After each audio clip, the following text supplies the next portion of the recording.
civilizations have been wonderfully diverse, with an amazing variety of unique customs, religious practices, social structures, and technologies.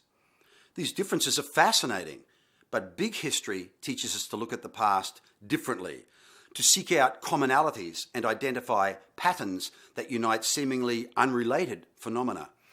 Often this produces insights that are even more interesting.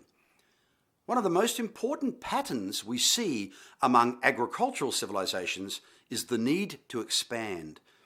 Many agrarian civilizations grew to control a lot of territory.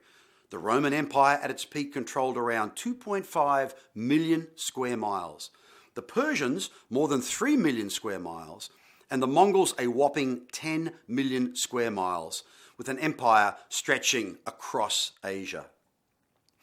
Though these empires existed in different places and at different times, they shared a strong drive to expand geographically. And when they could no longer grow, their territories shrank, and eventually their civilizations collapsed. So why was geographic expansion so essential to their survival? Maintaining a state was expensive. Increasingly large populations required more infrastructure, more resources, as well as bigger governments and militaries. Ambitious monumental architecture like the pyramids added even more expense. Because land productivity had its limits, and leaders could face rebellion if they tried to squeeze subjects too much with heavy taxation, there were limits to how much states could grow using internal resources. Thus, growth necessitated taking what others had produced rather than trying to increase productivity within the state. During the era of agrarian civilizations, this type of military expansion was common. We see it in civilizations around the world, with the Persians, the Romans, the Chinese dynasties, and with the Aztec and Inca empires in the Americas.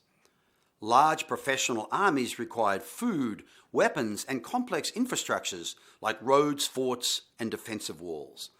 All this came at great expense, which itself increased the need for expansion. Some military innovations led to inventions that would advance entire civilizations.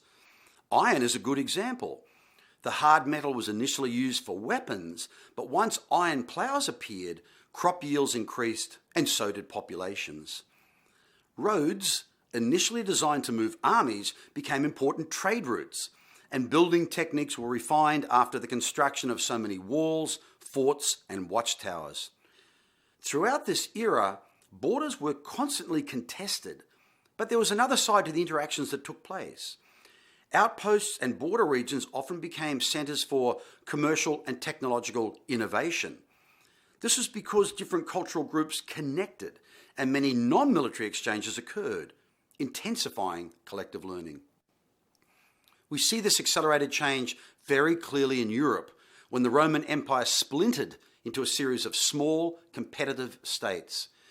This increase in commerce and the exchange of ideas drove a transition of power from large agrarian civilizations to these smaller commercial states. The pace of collective learning further intensified. Traditional agrarian civilizations in other parts of the world lost power, and in many cases were colonized by these same European states, with dramatic implications for today's world. Empires were shaped less by physical borders and more by spheres of commercial influence. The modern world had begun to take shape.